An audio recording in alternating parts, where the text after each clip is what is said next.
famous scene in a movie. You were saying something. The answers will flood the comment section, Maria, straight away. I just knew straight away. Is it from that really old horror film? From a science fiction movie. Oh. And what are they using to... A knife? Yeah, knife. Smaller one. I feel like it should be The Hobbit. It's not The like Hobbit, I it's in the shouldn't know future. this. It's a future science fiction movie. Like I shouldn't know this. Star Trek? The sequel is just simply the plural of the Star first. Wars. It's like the only... Sequel is simply the plural of the first. Okay.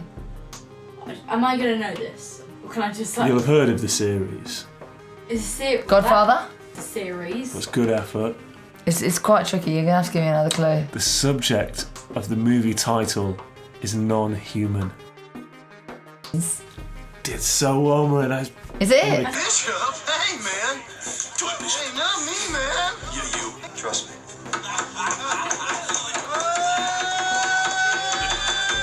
Good night.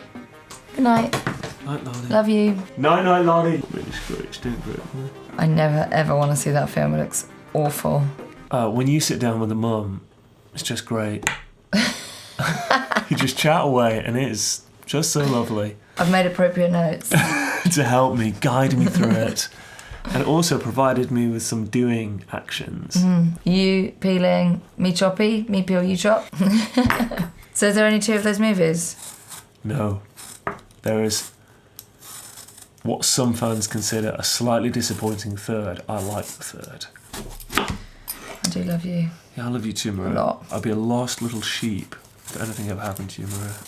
In fact, in the early parts of the marriage, I think you did as well, but I definitely did. If you went out with the children, I'd kind of have to just say a little prayer and prepare myself that if the worst happened, okay, Lord, it's been so lovely, even this short time together. You know, just kind of, anyway, it didn't happen, but Thank God. I think it's good just to say that little prayer and Yeah. be detached, if you can. And none of the other sheep or cows or horses, they just couldn't console me. I'd be inconsolable for a long time. What date did we first ever meet? I'm not very good at dates, but I like dates. you're much better. We had both been in, deep breath, phrase I don't like, a serious relationship. So we'd both been in a serious relationship before. She said, why don't you marry Maria Vu? And then she said it 3 times throughout the day. Why don't you marry Maria Vu? She spaced it out nicely. I think I was staying for a couple of days. That's thoughtful. It was, yeah, she spaced it out nicely. So in the evening, I logged on to Facebook and saw your profile picture. The first picture, so it was you, Lani, and your mum. And then I think I clicked on 2 more pictures. Wow. How does this girl exist? Trace organised that. Is that Our Lady and Jesus? And who's this here? Yeah, I think by this photo it's already sold anyway. Really sold on this. Love this. Whatever it was, it. Cardigan. That lasted for quite That's a while. lovely. It was really warm. Lani's Auntie Gillian made that. Really lovely. Very, very lovely. These are your lovely friends. They all look so lovely and friendly and stuff. Yes. That was Therese's tea party. We like to dress up. Something beginning with T. And I think I was tribal. That is just gorgeous, Mummy in the car with Lani. Oh, we did have fun. Brilliant. My 25th birthday. Shucks. 10 years ago. Boots have always got gorgeous colours, no matter what's going on. 3 of them, and I was, right, this is it. I have to act fast. Couldn't believe you were married, Maria. But what about that I had a child? Did you not think, I did not. what's going on? I don't want to sound all noble and stuff, but it just did not even make it beep on the radar. Because that's something that I thought before, when I become a single mum, I sort of just presumed, okay, I've got a lot of reparation to do. Get on with it. You know, I offered to God that I wouldn't, you know, if I was never to get married or have any more children, then that's what I offered. And no matter how much it hurt, I was going to take it because I thought, now my role is get me and Lani to heaven. And again, not wanting to sound noble or anything, but I did really feel like... Yeah, but...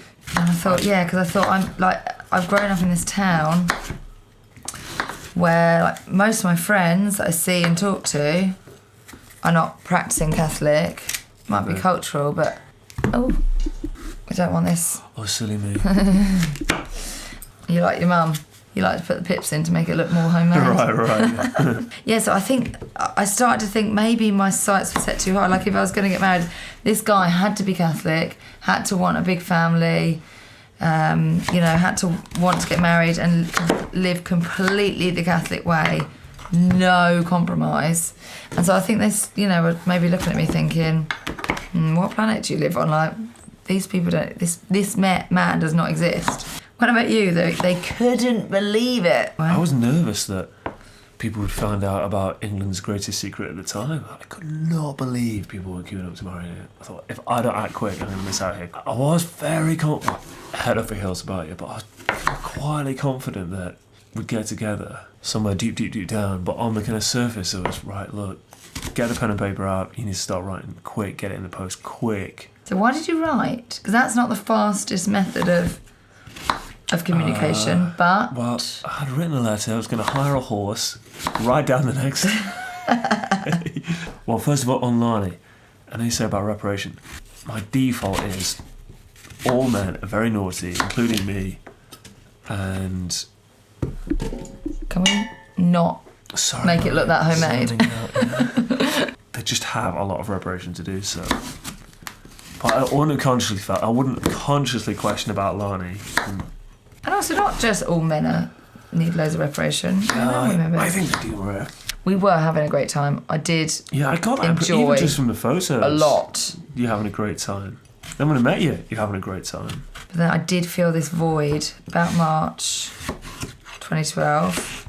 I was suddenly very aware of a void, and I think, God works in these really special ways, and in sufferings, like sometimes it's just before the birth of something really great, isn't it? Like that suffering, I was sort of removed from my family in a way, my choice. Moved to London. I was away from my family, my home, my hub, and was with these other. But I wonder, was that maybe the catalyst for feeling this void, of feeling what I wasn't providing for Lani? So although I thought, this is something I'm offering up, I was ultimately offering up for Lani, and it's up to God really what he thinks is best. So we can offer, and that's when I started praying for a husband. Before then I wouldn't dare. It was almost like I wouldn't dare to pray for a husband, but I did. I started praying for a husband then, and that was March 2012. And then you went down to Marie's. You were there. You were going down, and she said, "Oh, Maria Vu is going to be visiting on Friday or something. Maria's going to be visiting on Friday." Yeah, not long after that. So you hung on and stayed that week when you were going to visit. You went to visit on like a Monday or something, and you hung on for the week to stay to meet me. To get a good look at you. Meanwhile, we'd finished our school on Friday with our lovely friends. I'm still wearing headphones. It would have been quite cool if we both had them on. It would. It does sound good. So, and I'd known of Marie, but it was only that we both went to this big pro-life event, and then the crowd kind of, however it moved, and then Marie was made obvious, and anyway we were chatting, and she said, "Oh, come and visit us at Maddox Farm." So that's why I went, and I was dating someone at the time, really lovely, and praying that was all going to work out. And then met you. So I'd caught wind that you were dating. I would have considered people that are dating are still fair game. I wouldn't have been put off. But I would have thought, right, make haste. There was a suitor on the cards. That's right. I think you wrote in your letter. Oh, did I? Did I say that? Gosh. You came down. So I'd seen all the photos of it. It looked amazing. It looked lovely. All the things you dressed and the way you were and the way you were with Lani. When you see a face, or suddenly when I see a face, you give it a voice. And then when you walked into Maria's, I did not think you were going to sound like that, Maria. What did you think I was going to sound like? I thought you'd sound, because you're from Hertfordshire. So Hertfordshire is south of England, for those of you listening all around the place. All around the north world. of London. Yeah. It's north of London, but it's the south of England. Yeah. And to me... And you're from the north of England. Yeah. There's like a universal student accent, I think. Most students seem to have. And it's like a North London, fairly cocksure, sweet, kind of, it's a nice, friendly kind of accent, but I thought you'd have something like that, this kind of Hertfordshire. English rose, butter wouldn't melt. He came in, swanning around the room. I thought, yes, this guy's great. You had these kind of breezy, floral... I think I was wearing a skirt. Yeah, skirt. It's kind of wafting about, bossy, blitzy accent. You were chatting for a long time. Like your family and stuff. I don't really have to speak. I don't really think I said much. Just we're all listening to Maria Voot chat away. It's great. I thought you were dating someone, and so it was just lovely. And I saw you, and I thought, wow, this guy, he's got children hanging off him. Yeah, kind of heat was off a bit, wasn't it? Yeah, the heat was completely off. You had your nephews like on arms. I just remember seeing you at the door, and there was like children hanging off, literally hanging off you. I thought, wow, great guy. And then you kind of like shoved on this old Aaron on top of jogging bottoms. Yeah, so I just thought, oh, great. I just really felt like, oh, what a great guy. You had your car and your wing mirror was sellotaped on. I thought, that is a great sign. And that was it. So that was it. Mine was already made up anyway. So I think then I wrote, I know what I'm like when I'm writing a bit too kind of prosy. And I know when a woman receives a letter, what is more likely to happen is she'll hold up the letter and say, look what I got, bitch. Line everybody up and start reading aloud like a public service speech. And they'll be chortling and laughing and, what does this even mean? So I kind of wrote even with that in mind, but even that wasn't enough to kind of like still a deter bit. You. Yeah, enough to deter me. I was kind of look.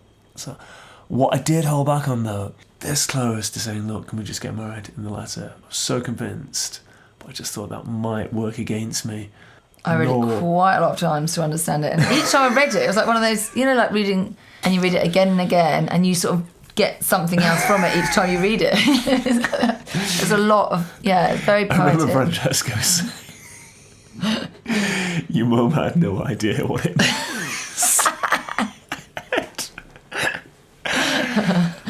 Oh, very funny. So it's painful to go back to it. And then I went off to so after I'd sent it via Royal Mail, I went off and did an amateur dramatics play. So this is Eastertide, and I had taken some spiritual direction to pray towards Pentecost to receive wisdom, and I'd never done this thing where you pray towards a feast day to receive a particular grace on that feast days. And actually a lot of things had happened, quite big things that had come about, and I had been given wisdom in certain areas that really made massive impact. So I thought that was it, almost in the spirit of thanks be to God for this wisdom that I've received in this time. And, you know, I was really happy and very grateful. So Pentecost Sunday came, and then I was on the drive about to go back to London, and Mum said, are you going to see this lovely gentleman who I was dating this week? Lovely guy. And the words just came out of my mouth, no, I'm not going to see him. I said the words, I knew I said the words, but I also wasn't taking them back, and I was sort of having this conflict in my mind, like, oh, and you're not going to take them back? And no, I'm not going to take them back.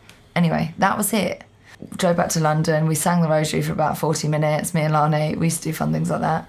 And then we got back there and there was a letter on the stairs. We were really excited about an invitation that was coming from Camilla, my friend. So I sat Lani down on my lap, like you predicted. There was some sort of ceremony going on. I thought, let's sit down, let's put our bags down, we're going to have it, and then we're going to open the invitation together. Letter. 5 pages. I just, you know, presumed it's happy for Lani's ears, and thanks be to God it was. Of course. Because she heard the first draft and read. Everyone's none the wiser. As I read it, it was almost like everything in my life come into that moment, and I knew I was going to marry you. Yes. A few weeks before I met Peter, I was in the Brompton Oratory in London, and I was kneeling right down the front on the right by Our Lady's altar. And there was 2 really quite old ladies who were shuffling along. Both had like a big shopping bag on each arm. And one said to the other one, you look lovely. And the other one said, Our Lady makes me lovely. And that really stuck with me. So 5 weeks before the wedding, when I didn't have a wedding dress or shoes and, you know, no idea how I was going to get them. I was maintaining complete hope and calm because Our Lady was going to make me lovely. So I saw Hermione on the Tuesday, and I was telling her that although I'd not found a dress, perhaps I'd make one.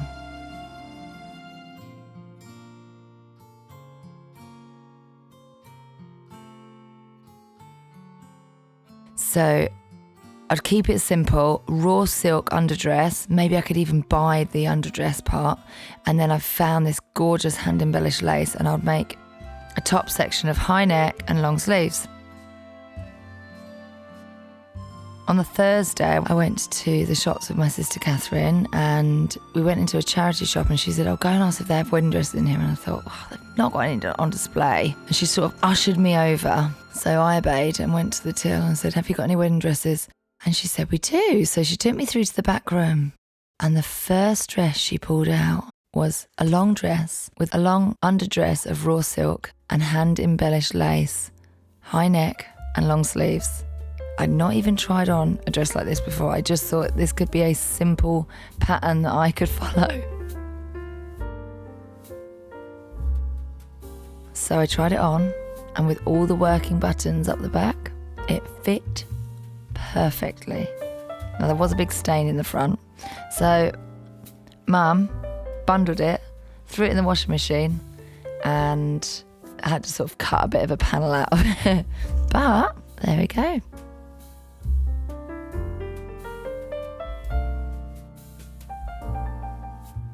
So that was the end of May, and then I thought, it's Pentecost Sunday, I must write back. This is the day that I have to write back. Like, you hadn't given a number, I was glad about that. It was too quick. I don't know about my phone. No, it wasn't the right thing, no. That's good. So I thought it's the right thing to write back. Return address. You did. Yeah. So I wrote back on bits of envelope that I sort of gathered together, and I quite like the inside of envelopes. It's got a nice pattern in it. And then there was just a page of a book that had fallen out of the book. Didn't know where the book was, and it was Pentecost Sunday, so I put that in as well. And a prayer card. I sent the letter, and then I posted it first class on Monday. I thought you'd possibly get it Tuesday, so I'd hear from you, because then I wrote my number on it. And then if not Tuesday, Wednesday. And I didn't hear Wednesday, so then by Thursday I thought, okay, I wonder is he on Facebook? He's quite arty. He's the sort that might not be. He's like kind of, you know, a bit cool, I thought.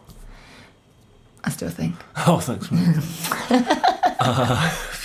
So I found you on Facebook and messaged, and I didn't want to give anything away because I thought, I've written the letter and it was Pentecost, you need to get that. You were great. So I thought, I must be, and I'm not a cool person. Like, I'm not. I'll just give it all away, or, you know, I just chat and babble, and I just prefer just give it all out there. But this time I thought, no, don't. It will ruin it. So I just messaged saying, because I didn't really understand the letter. You had written it in there, but it was kind of coded under like a few layers of readings. And then I thought, hold on, did he say he was away this week? A play? Something? It was. So I messaged you. What play was it? Of Mice and Men. Of Mice and Men. So I messaged on Facebook. You responded maybe something like, you attempted to ask some of your friends in Liverpool to break into the house for you, to read it for you. All right. So I suggested, no, perhaps don't do that. So I feel like it was something along those lines, but it'd be funny if it wasn't. So then on the Sunday, when you returned home, you phoned me. I'd got back to London, I was there, and you phoned, and we spoke for 3 hours. Because at one point you excused yourself that you needed the toilet. Oh, yeah, and I said, I remember that. I've already been. Oh my God. Yeah. That was the 3rd of June. And then on the 4th of June, a Monday, you drove down from Liverpool down to Surrey, south of London, South London, but South London because it's in Surrey. I went for a walk. And then we spoke about marriage on the 4th of June. Yep.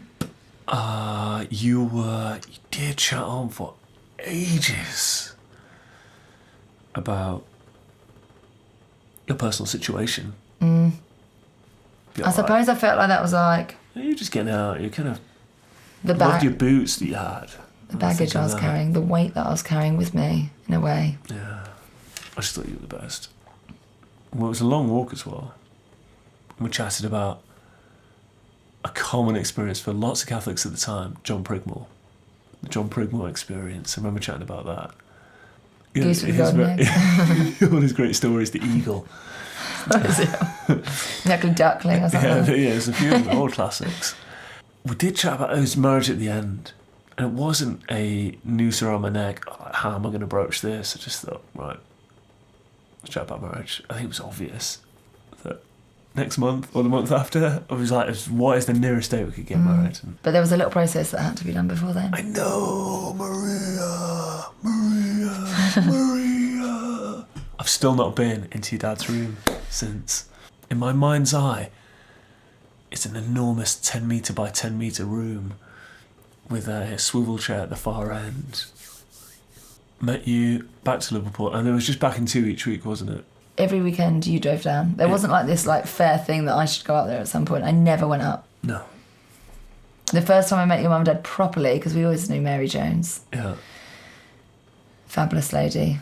Yeah, our families were known to each other, weren't they? But we were not known. Yeah, and that's another thing that I think, Does like help. being part of the big Catholic community and making, I suppose, getting involved in the network. Does help. It does really help. Yeah, of course. You boop boop. Told me to go up the stairs. Like, you were just happily getting on. Yeah, You I were very- started to get the sense that you were hanging around a bit. Yes, I was, Maria, hanging around. And I started thinking, we haven't got that many more weekends before we want to get married this year, like, you know. So I thought this was the weekend, you're going to have to do it now. Yeah. Push me out the nest, yeah. So you climbed Everest up to the 10 by 10 metre room. Yeah, I climbed up the steps, had a little chat. What went in my favour is that your dad was caught off guard. He kind of... and he kind of put it on Pauline a bit. Well, you know, I'm very happy, Peter, but will Pauline be happy? And I thought, yes, she will.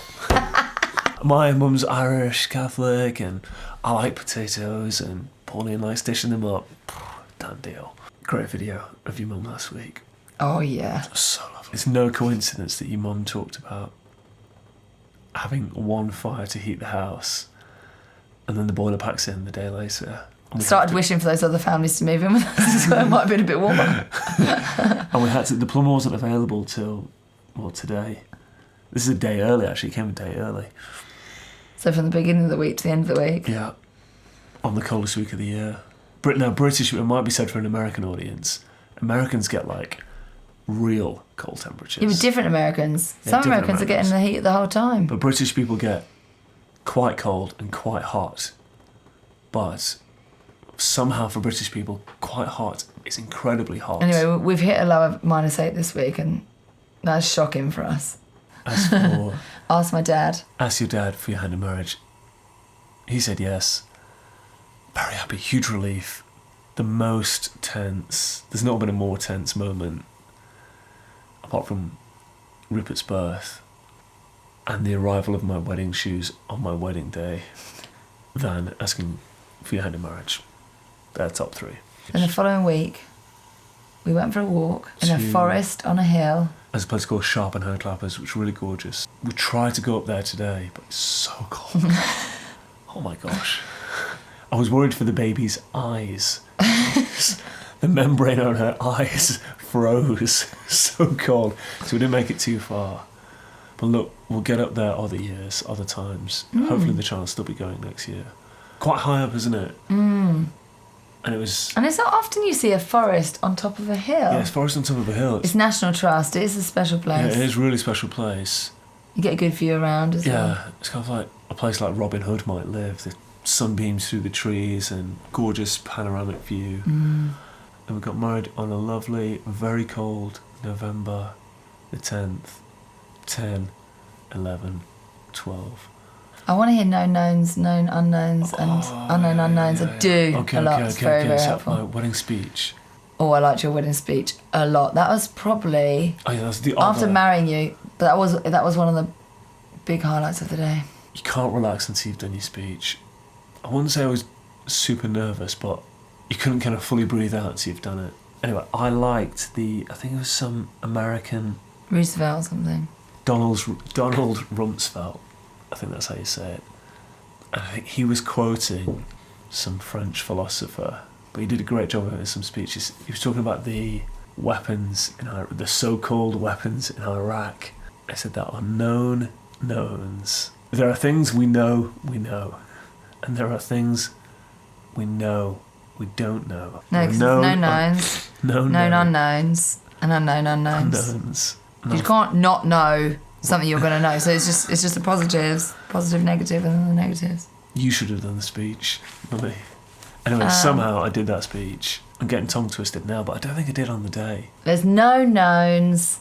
Flip sticks. We've got the wedding video clip. We've got the wedding DVD. Anyway, we'll do wedding another time. But even if I play it on something and we film, like, because that could be a bit of a fun. It's all to do. I'm gonna love you. Yeah. All right. Did I say that? Something like that. I know that. I know that we're gonna be together forever. I know all of that. And I know, I'm not really sure how it's all gonna work out. Yeah. And the unknown unknowns, and it's just gonna be like, and then that's like you said, a bit like me, a bit wild, and like all these fun things that's gonna come out of it or something. And it has been like that, Mummy.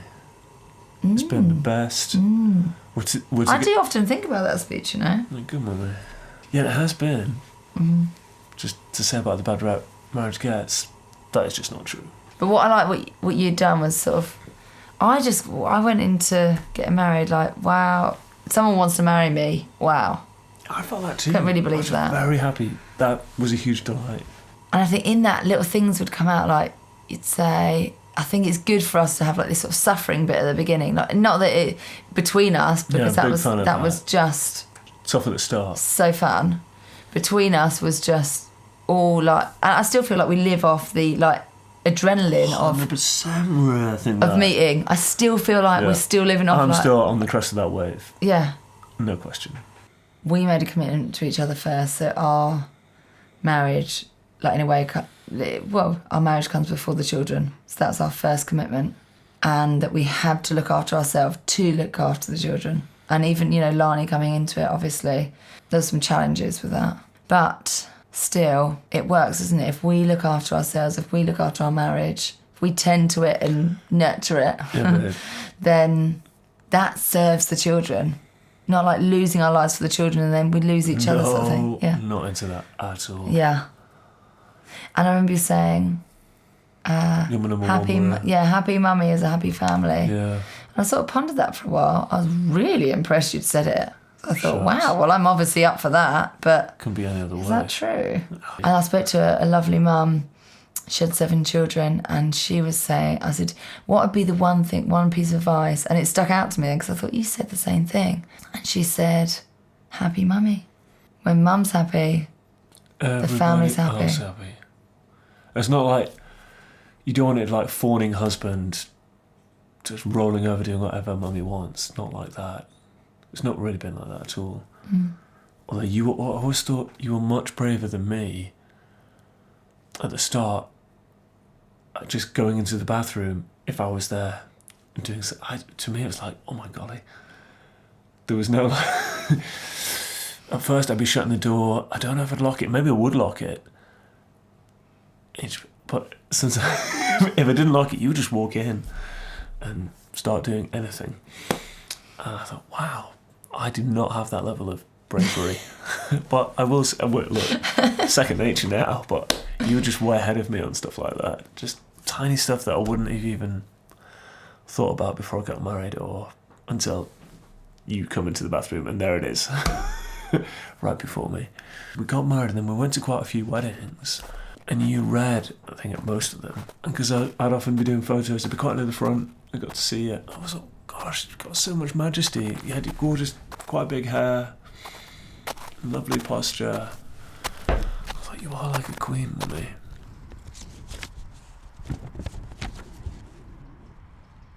"22nd of May 2012. Dear Maria Voot, up until a couple of weeks ago, I knew nearly nothing of you, but for the odd detail I'd hear from Mary Jones, Peter's mum." Oh, fine. Do you want any more detail about this, or is that just really the short? Shall I do the 19th of March?